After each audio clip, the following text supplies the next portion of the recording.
talk a little bit about the background of tribal culture, which I think will help you in understanding why the tribes are so passionate about stopping coal and oil trains out here in the Pacific Northwest. When the Creator put us Indians on Earth, we couldn't survive. And He asked for sacrifices to step forward and help these people. The first step forward was the salmon, followed by the game, and then the roots and the berries. And He gave these sacrifices to us, Indian people, and said, I give you these sacrifices. You will survive now, but in exchange, you must take care of these first foods. And if you take care of these first foods, they will always take care of you. We are passionate about our Mother Earth. In fact, the 4 tribes that I work for, Yakima, Umatilla, Warm Springs, and Nez made sure that their rights to these first foods were reserved in their treaties of 1855. That language says it right there. The right to fish and hunt in all usual and custom places in common with the citizens of the territory, as well as gathering roots and berries. Those are our first foods. They clearly stated, without that language, they would not have signed those treaties. There's no question about it. Why are the tribes so passionate about the environment? That is why.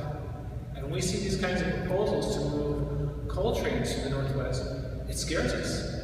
And it should scare you too. Just a few trains per day, there's coal everywhere. It's fallen off the train tracks, right on the train tracks, right into the river. Just from a few today. And we're not even talking about yet the proposals that we're trying to combat. We're already seeing a disaster on the Lumley River from what is already being allowed. We're not getting any benefit from this. Trying to talk to the folks who are proposing this. They think we're going to get some kind of benefit. We are not. We are bearing all the risk and getting none of the benefit. There is no benefit at all for us out here in the Pacific Northwest for all this coal moving through our areas. You know, out here in the Pacific Northwest, we have made great progress in bringing the salmon runs back. I never thought we'd see 2.5 million salmon come back, but we did last year.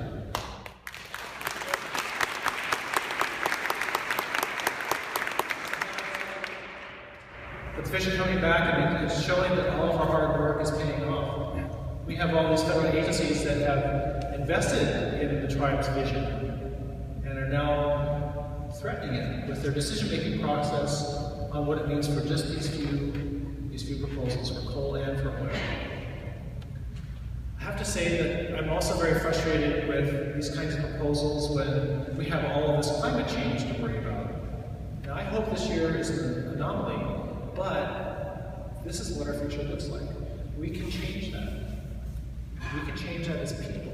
We can change our habits. We can stop burning fossil fuels like we are. We can stop shipping it across the ocean like we're proposing. Just leave it in the ground. That's where it belongs.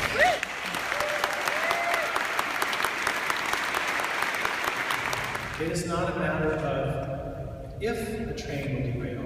It's a matter of when.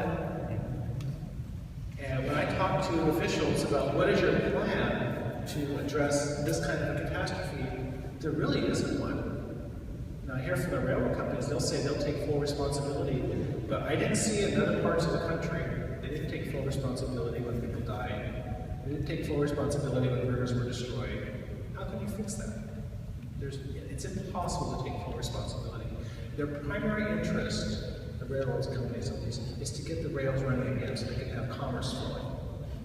I can guarantee you that the folks who are proposing these projects don't care either. Now, they're going to probably throw money at it and try to fix it up, but we're going to be the ones who bear that responsibility.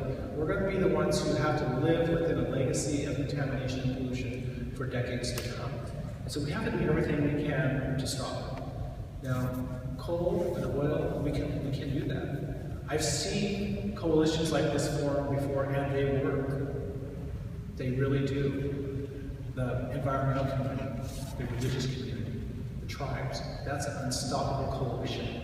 We need to tell the folks who are proposing this, our decision makers, that we don't want coal in our backyard. We don't want coal in our lungs, and we don't want coal in our streams or our rivers.